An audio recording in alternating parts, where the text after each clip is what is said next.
Hello friends, स्वागत है आपके अपने YouTube channel AS2 job cracker में।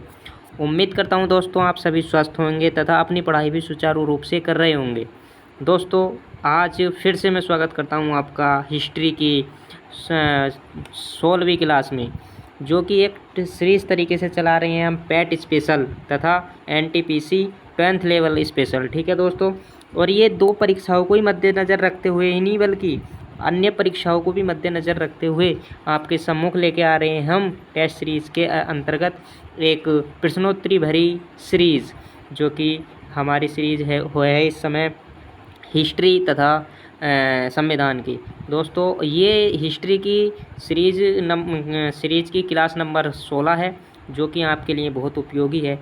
ये पूरी सीरीज़ मैं कराऊंगा आपको दोस्तों, और उम्मीद करता हूँ आप सभी से इस सीरीज़ में बहुत बहुत हमें सहयोग मिलेगा, और सहयोग मिल भी रहा है दोस्तों। उम्मीद करता हूँ आपने सबने हमारा चैनल सब्सक्राइब कर लिया होगा। दोस्तों, जिसने सब्सक्राइब नहीं कर रखा वो केवल सबसे पहले सब्सक्राइब करें, ताकि अगली वीडियो जब हम अपलोड करें तो सबसे पहले नोटिफिकेशन आपके पास जाए, ताकि आप अगली वीडियो से वंचित ना रह पाएँ। तो दोस्तों, ये एक दो क्वेश्चन ऐसे नहीं, केवल एक दो क्वेश्चन नहीं है ऐसे कि जो परीक्षाओं में आए भाई, सारे के सारे क्वेश्चन कम से कम 5-6 परीक्षाओं में आए हुए हैं। यहाँ तक कि UPPCS तक के लेवल के क्वेश्चन है इसमें। ठीक है दोस्तों, और UPSSC तो इनको घोट के पीता है, ऐसे क्वेश्चन लेकर आए। काफ़ी दिनों से इकट्ठा कर रहे थे हम मटेरियल, अब जाके ये हमारा कंप्लीट हुआ है। कई सालों की मेहनत है ये हमारी। दोस्तों, हम प्रश्नोत्तरी के साथ साथ आपको उसके टॉपिक के जो पॉइंट होते हैं वो भी बता रहे हैं, सब काम बता रहे हैं, केवल लिखते चलें, आप बनाते चलें नोट्सों को। तो दोस्तों, आइए शुरुआत करते हैं हिस्ट्री की सीरीज़ तरीके से चल रही क्लास नंबर 16 का पहला क्वेश्चन। तो पहला क्वेश्चन इस प्रकार से है दोस्तों। उम्मीद करता हूँ सभी ने क्लास सब्सक्राइब कर रखी होगी। सब्सक्राइब नहीं करी होगी तो आप कर लेंगे। तो दोस्तों, सब्सक्राइब करें और पहले क्वेश्चन से स्टार्ट करें। तो दोस्तों, पहला क्वेश्चन हमारा कहता है, शक संवत कब प्रारंभ हुआ था, यानी शक संवत कब प्रारंभ हुआ था। भाई साहब, वेरी वेरी इंपॉर्टेंट क्वेश्चन है, वेरी। UPSSC ने कई विभिन्न परीक्षाओं में पूछा है, UPPCS तक ने पूछा है, UPPSC, ठीक है, और UKPCS इतनी परीक्षाओं ने पूछ रखा है, और RO में भी पूछ रखा है। ठीक है, इतनी परीक्षाओं में पूछ रखा है। तो भाई साहब बताएंगे शक संवत कब से प्रारंभ हुआ था। तो भाई साहब वो हुआ था, B option is right option. कब से प्रारंभ हुआ था, B option is right option, यानी 78 ईस्वी से। 78 ईस्वी से। ठीक है दोस्तों, आइए चलते हैं क्वेश्चन नंबर 2 की ओर। वेरी वेरी मोस्ट क्वेश्चन था ये, और ये अगला वाला क्वेश्चन और भी ज़्यादा, क्वेश्चन नंबर 2 से भी ज़्यादा मोस्ट है। 5 स्टार का क्वेश्चन है दोस्तों, 5 स्टार। ठीक है, और ये एक ही क्वेश्चन नहीं, एक ही सीरीज़, एक ही क्लास इस मोस्ट नहीं है, पूरी की पूरी सीरीज़, पूरी की पूरी क्लासें मोस्ट से भरी पड़ी हैं। ठीक है, लाइक करते नहीं, कमेंट करते रहें। जो मेरे, अगर आपको क्वेश्चन का आंसर पता है तो मेरे क्वेश्चन बताने से पहले आप क्वेश्चन लगाइए। अगर गलत चाहता है तो आपका फ़ायदा होगा, उसमें ये फ़ायदा होगा कि आपका गलत क्वेश्चन भी सही होगा, क्योंकि वो आप याद करोगे, फिर मन लगा के याद करोगे कि यार वहाँ गलत किया था बट सर ने ये बताया था। तो ऐसे याद जल्दी होता है दोस्तों। ठीक है, तो आइए क्वेश्चन नंबर 2 में कहता है, विक्रम एवं शक संवतों में कितना वर्षों का अंतर है। भाई साहब, विक्रम एवं शक संवतों में कितने वर्षों का अंतर होता है। भाई साहब, कितने वर्षों का होता है। 57 का। 2 क्वेश्चन का आंसर सही बताएंगे तो बताइए भाई साहब कितने वर्षों का अंतर होता है। तो भाई साहब वो होता है 135 वर्षों का। 135 वर्षों का होता है भाई साहब। तो इसका क्वेश्चन नंबर 2 का C answer is right answer. ठीक है दोस्तों, आइए चलते क्वेश्चन नंबर 3 की ओर। क्वेश्चन नंबर 3 कहता है, शक संवत पर आधारित राष्ट्रीय पंचांग कैलेंडर का एक चैत्र ग्रेगोरियन कैलेंडर पर आधारित 365 दिन के सामान्य वर्ष की निम्नलिखित तिथियों में से किस एक के तदनुरूप है। भाई साहब, जो क्वेश्चन नंबर 3 है ना, वेरी वेरी इंपॉर्टेंट।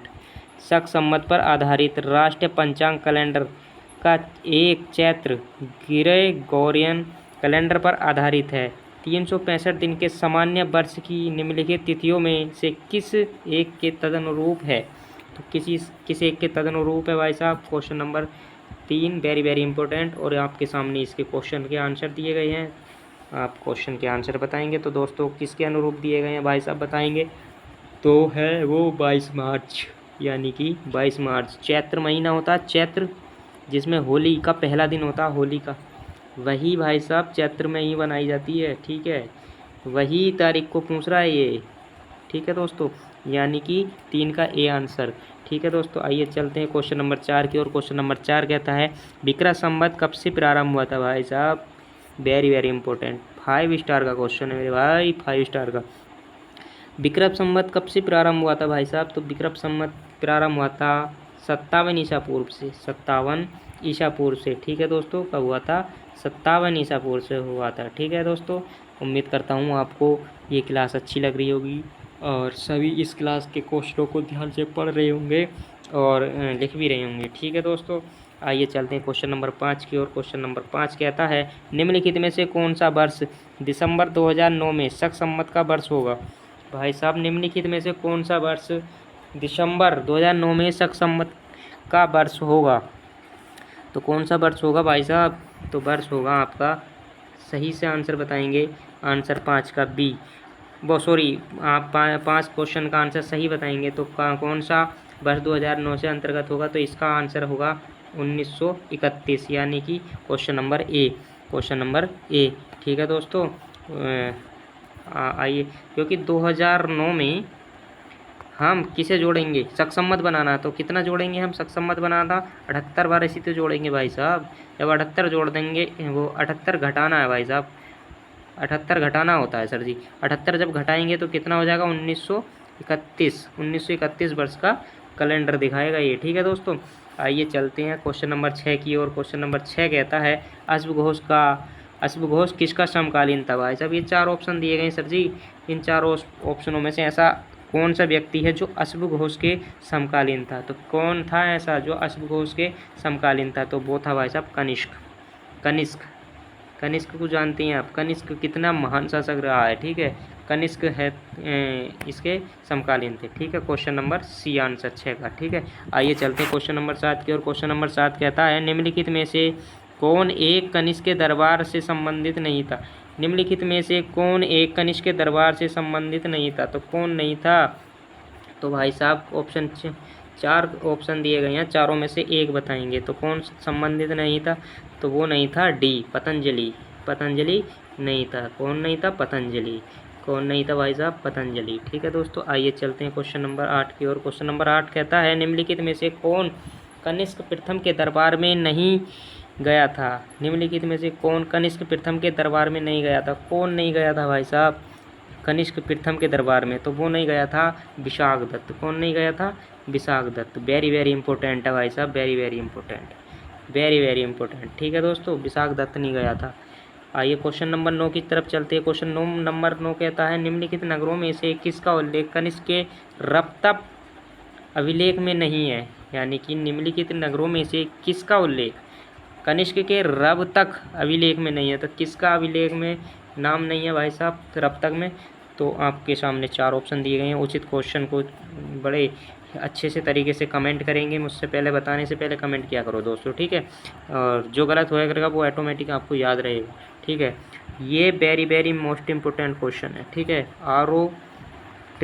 UPSSC में बहुत बार पूछा गया है और पैट के लिए प्रबल संभावना है इसकी, पैट के लिए प्रबल संभावना। ठीक है दोस्तों, तो कौन ऐसा अभिलेख है, कौन ऐसा नगर है जो रक्तप अभिलेख में नहीं है? कौन सा नहीं है भाई साहब बताएंगे रक्तप अभिलेख में? तो वो नहीं है श्रावस्ती। कौन सा नहीं है?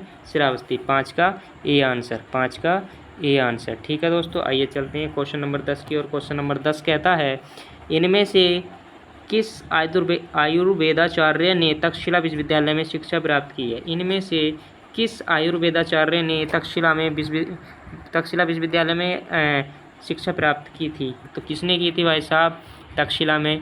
तो भाई साहब इनमें से कौन कौन है? चरकजीवी हैं और जीवकजीवी हैं।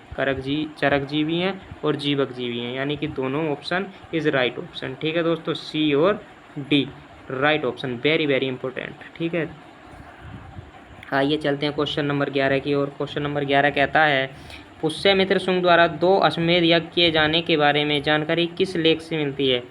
पुष्यमित्र शुंग द्वारा 2 अश्वमेध यज्ञ किए जाने के बारे में जानकारी किस लेख से मिलती है? तो किस लेख से मिलती है भाई साहब, किस लेख से मिलती है? तो वो मिलती है अयोध्या लेख से। कहाँ से मिलती है? अयोध्या लेख से, यानी कि 11 का C option is very very important. C option is very very important. ठीक है, इसके बारे में बता देता हूँ मैं आपको। पुष्यमित्र शुंग अंतिम मौर्य शासक बृहद्रथ का सेनापति था। किसका सेनापति था? पुष्यमित्र शुंग बृहद्रथ का। ठीक है, इसने 184 ईस्वी पूर्व में बृहद्रथ की हत्या कर शुंग वंश की स्थापना की थी। इसने जो इसका मतलब बृहद्रथ था उसकी हत्या करके शुंग वंश की स्थापना की। और इसका जो प्रमाण मिला है अश्वमेध यज्ञ का, वो मिला है अयोध्या अभिलेख से। ठीक है दोस्तों, कहाँ से मिला? अयोध्या अभिलेख से। आइए चलते हैं 12, क्वेश्चन नंबर 12 कहता है शुंग वंश के बाद किस वंश ने भारत पर राज किया? शुंग वंश के बाद किस वंश ने भारत पर राज किया था भाई साहब? Very very important, very very important. और इस क्वेश्चन को आप सभी कमेंट जरूर करेंगे मुझसे पहले। कमेंट तो किसने किया था भाई साहब? कण्व वंश ने, कण्व वंश ने। किसने? कण्व वंश ने। ठीक है, कण्व वंश ने। ठीक है, 12 का सी आंसर, 12 का सी आंसर, 12 का सी आंसर। ठीक है, आइए चलते हैं क्वेश्चन नंबर 13 की ओर। क्वेश्चन नंबर 13 कहता है निम्न में से कौन सा शासक वर्ण व्यवस्था का रक्षक कहा जाता है? निम्नलिखित में से कौन सा शासक वर्ण व्यवस्था का रक्षक कहा जाता है? रक्षक कहा जाता है, कौन सा शासक कहा जाता है भाई साहब? A B C D कौन सा? कमेंट करेंगे जल्दी से। तो ये है गौतमीपुत्र सतकर्णी, यानी 13 का सी ऑप्शन, गौतमीपुत्र सतकर्णी, यानी 13 का C option is right option, 13 का C option is right option. ठीक है, 14 क्वेश्चन नंबर। आइए 14 कहता है मौर्यों के बाद दक्षिण भारत में सबसे प्रभावशाली राज्य किसका था? मौर्यों के बाद सबसे प्रभावशाली राज्य किसका था भाई साहब दक्षिण भारत में? तो दक्षिण भारत में सबसे प्रभावशाली राज्य रहा था सातवाहनों का। किसका रहा था? सातवाहनों का। ठीक है, किसका रहा था? सातवाहनों का, यानी 14 का ए आंसर, 14 का ए आंसर। ठीक है दोस्तों, 14 का A answer. Very very important, very very important दोस्तों। आइए चलते हैं क्वेश्चन नंबर 15। क्वेश्चन नंबर 15 कहता है बाल विवाह की प्रथा आरंभ हुई थी। बाल विवाह की प्रथा यानी बाल विवाह, वेरी वेरी इंपॉर्टेंट क्वेश्चन। ठीक है, बाल विवाह की प्रथा कहाँ से आरंभ हुई थी भाई साहब? तो वो हुई थी हमारी कुषाण काल से। कहाँ से? कुषाण काल से, यानी 15 का बी आंसर, कुषाण काल से, 15 का बी आंसर भाई साहब। वेरी वेरी इंपॉर्टेंट, 5 स्टार का क्वेश्चन है। अगर ये क्वेश्चन आपने नहीं लिखा अपनी कॉपी में तो बेकार है। ये कई बार आपके भाई साहब RAS RDS और ये भाई साहब आपका UP PCS तक में पूछा गया है। ठीक है दोस्तों, इसके बारे में थोड़ा बता देता हूँ मैं आपको। कुषाण काल में जो बाल विवाह का प्रारंभ हुई थी कुषाण काल में, ठीक है, स्त्रियों में उपनयन की समाप्ति तथा बाल विवाह के प्रचलन ने उसे समाज में अत्यंत निम्न स्थिति में ला दिया था। किसे ला दिया था? स्त्रियों को। ठीक है, इस युग में विवाह की आयु का और कम करके 8 से लेकर 10 वर्ष की आयु की कन्या विवाह के लिए उपयुक्त मानी जाती। भाई साहब इस काल में यानी कि कुषाण काल में 8 से 10 साल की कन्या को विवाह के उपयुक्त माना जाता था। ठीक है दोस्तों, इस समय इसीलिए इसे विवाह की प्रथा का आरंभ इस काल को कहा जाता है। ठीक है दोस्तों, उम्मीद करता हूँ आप सभी को हमारी क्लास अच्छी लगी होगी और लाइक भी करा होगा, कमेंट भी किया होगा। नहीं किया होगा लाइक तो लाइक करेंगे, कमेंट करेंगे और अपने दोस्तों में शेयर करेंगे। तो दोस्तों उम्मीद करता हूँ जिसने हमारा चैनल सब्सक्राइब नहीं करा होगा तो वो सब्सक्राइब ज़रूर करेंगे। दोस्तों आपके एक सब्सक्राइब से, एक लाइक से हमें वो ऊर्जा मिलती है जिसकी हम एक उम्मीद की किरण के साथ साथ हम उस ऊर्जा से ऐसे ऐसे कंटेंट तैयार करते हैं, बढ़िया चीज़ लेकर आते हैं। तो आपकी इसी तरीके से हमारी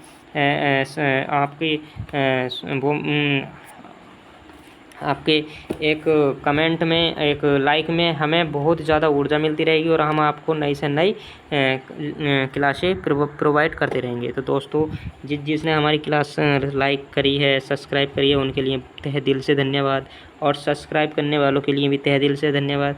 दोस्तों एक बार फिर कह रहा हूँ, हमारे चैनल को सब्सक्राइब करवाएं अपने दोस्तों से, मित्रों से जो तैयारी करते हैं। दोस्तों ये एक ऐसी सीरीज़ है, बहुत बिंदास सीरीज़ है।